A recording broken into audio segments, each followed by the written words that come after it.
Quem irá assistir à grande tribulação de camarote como o apóstolo João? Livro de Apocalipse, capítulo 4. Comentário de Mário Persona. No Jardim do Éden, o homem expulsou esse trono, por assim dizer, da terra, quando ele recusou-se a se colocar debaixo do senhorio de Deus, né, do comando de Deus, da ordem de Deus, e decidiu seguir o seu próprio caminho, o seu próprio rumo. E nesses 6.000 anos, desde então, o que acontece na terra é o homem. É o homem entronizado.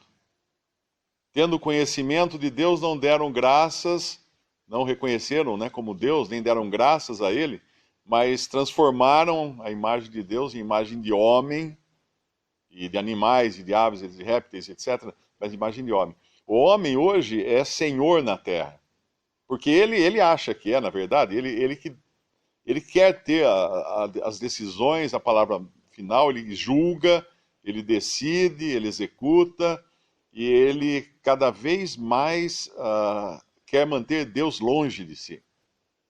Nós vemos, às vezes, com horror o que acontece nesse mundo e perguntamos, mas por que Deus permite essas coisas? Ora, o homem quis assim, decidiu que queria ser senhor aqui da terra da sua maneira, desde o Jardim do Éden. Mesmo quando Deus, na sua misericórdia, ele escolheu um povo aqui, que foi Israel, para que esse povo fosse um balão de ensaio, vamos dizer assim, da humanidade toda, deu leis a esse povo, deu oráculos a esse povo falhou horrivelmente também, mas ali Deus também deu muitas figuras de coisas celestiais.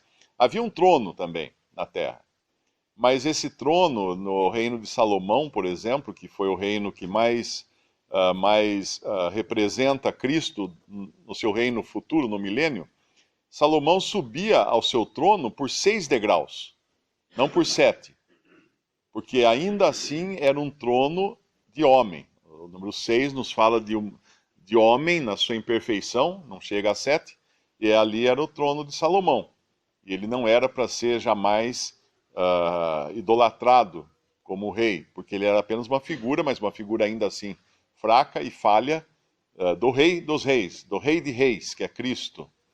Então, quando nós vemos o estado do mundo hoje, o que é isso? É a exclusão de Deus e da direção de Deus e do juízo de Deus, do julgamento de Deus e de Deus como Senhor absoluto sobre todas as coisas. Agora aqui, nós vemos o trono no céu. Ele fala, sobe aqui, versículo 2, e eis que um trono estava posto no céu. Isso significa o quê? Que esse trono nunca deixou de existir.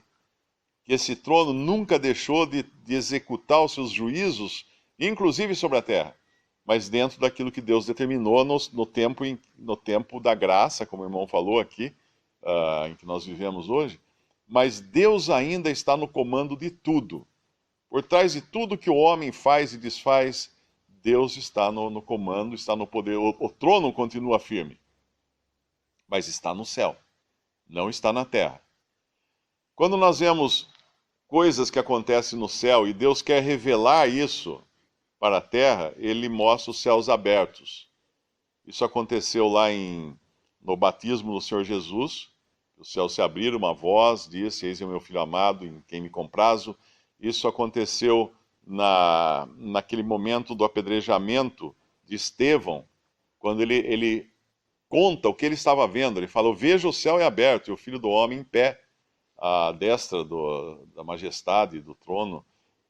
O céu aberto manifesta para os homens aquilo que está nos céus. Agora, quando nós vemos uma porta, aí a coisa muda, porque uma porta ela é algo que é uma relação íntima, de intimidade, para apenas algumas pessoas. Quando o Senhor fala para a igreja de Filadélfia, eis que pus uma porta aberta, ninguém a pode fechar. Ele, o Senhor, tinha colocado essa porta e era uma coisa exclusiva. Não era uma coisa aberta para todos e para tudo e para todos, não. E quando nós encontramos a igreja de Laodiceia, que é o último estágio da cristandade na sua rebelião e sua apostasia contra Deus aqui na Terra, que é o tempo que nós estamos vivendo hoje, nós encontramos uma porta também. Mas Cristo foi expulso da cristandade e ele está agora fora da porta. Ele está batendo a porta para ter comunhão com aquele que abrir e cear com ele cear com esse que abriu a porta. Então a comunhão individual agora, ele busca, porque ele está fora da porta. Ele está fora da porta. Nós não devemos encontrar Cristo na cristandade como um todo, ainda que existam muitos salvos, existam muitos cristãos piedosos, espalhados pelas várias organizações, denominações cristãs, mas não vamos encontrar ele sendo honrado e sendo obedecido e sendo aclamado como Senhor, ou sendo reconhecido como Senhor, a sua autoridade reconhecida, na massa da cristandade. Por quê? Porque ele está fora, ele está à porta, ele está do lado de fora da porta, está batendo a porta. E agora, quando nós entramos no capítulo 4, que pode nos dar uma ideia do arrebatamento da igreja, né? Porque é o que vai acontecer, nós subiremos ao céu, estaremos com Cristo daí para frente, se bem que Apocalipse não fala do arrebatamento da igreja, Apocalipse é apenas a manifestação da igreja como testemunho na terra, até o final do capítulo 3, depois nós não vemos mais a igreja na terra, nós vemos João no céu, uma visão de cima para baixo, e nós vamos reencontrar a igreja depois no céu, mais à frente, lá no final de Apocalipse, mas nós não a vemos na terra mais. Aqui é tudo a terra. E quando João, quando ele olha, ele vê o quê? Uma porta aberta no céu. Por quê? Porque isso agora é uma coisa privilegiada. É uma entrada que ele tem. Ele vê uma porta aberta no céu. Isso não é para o mundo. Isso não é para a cristandade professa ou para as organizações. Não, é para aquele que abriu a porta no capítulo 3, que ouviu, estou à porta e bato. Esse agora também, João vê a porta aberta no céu. Ele pode entrar, ele pode subir, né? Porque ele ouve uma voz que fala, sobe aqui, mostrar-te-ei as coisas que depois destas, de acordo com a divisão que o irmão já explicou, devem acontecer. E aí então que ele vai ter uma visão agora, primeiro do céu. É importante entender isso. O que Deus quer mostrar para João? Primeiro ele quer mostrar que no céu as coisas estão muito bem estabelecidas. Nada mudou no céu, vamos chamar assim, né? Nada ficou bagunçado lá. O trono está estabelecido, aqui temos os 24 tronos, os 24 anciãos, tudo muito bem ordenado, mas é um trono de relâmpagos. No versículo 5, é um trono de juízo. E esse juízo vai ser derramado sobre a terra. Mas no capítulo 5, Deus vai querer deixar muito claro e lembrar muito bem que houve uma redenção. Houve um sacrifício já, houve um cordeiro para redimir os pecados. Houve a questão do pecado resolvida, para ele depois, no capítulo 6, começar a derramar, então, os juízos sobre a terra. Mas nenhum cristão se engane. De Apocalipse 4 em diante, esta é a visão que o cristão vai ter a partir do céu. Nenhum salvo por Cristo nessa dispensação da igreja estará na terra nesse momento.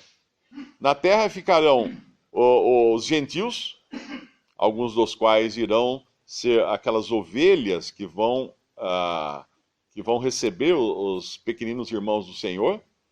Outro grupo de pessoas serão os judeus, e dentre esses judeus, os pequeninos irmãos, que serão aqueles que vão se converter em tempos de grande dificuldade, de muita tribulação. Haverá também os judeus apóstatas, que não irão se converter, e, de uma forma geral, todos os que rejeitarem e que maltratarem os pequeninos irmãos, que são o remanescente de judeus fiéis, que vai se levantar após o arrebatamento da igreja, esses serão os bodes de Mateus 25, que serão julgados com a morte, antes de Cristo dar entrada nas ovelhas e nos pequenos irmãos para o seu reino. Então, não se engane o cristão que achar que vai passar na terra, de jeito nenhum. Eu te livrarei da hora no versículo 10 do capítulo 3, como guardaste a palavra da minha paciência, também eu te guardarei da hora da tentação. Ele não fala que guardarei apenas da tentação, ou apenas da tribulação, ou da provação, mas da hora, do tempo. Que tempo é esse? Esse tempo que virá depois do arrebatamento da igreja. Eu gosto da frase que diz: a obra do Evangelho não é, a missão do Evangelho não é uma missão de melhoria do mundo, mas é uma missão de resgate. Como se a gente imaginasse lá um daqueles países em guerra agora, e aquele tiroteio, gente morrendo, aquela confusão, aí vem um helicóptero chegando, seria insano alguém dizer, olha, esse helicóptero está trazendo a solução para essa guerra. Não, ele está vindo para resgatar as pessoas daqui, tirar e levar embora, porque aqui não tem mais jeito. Esse é o Evangelho, a missão do Evangelho no mundo.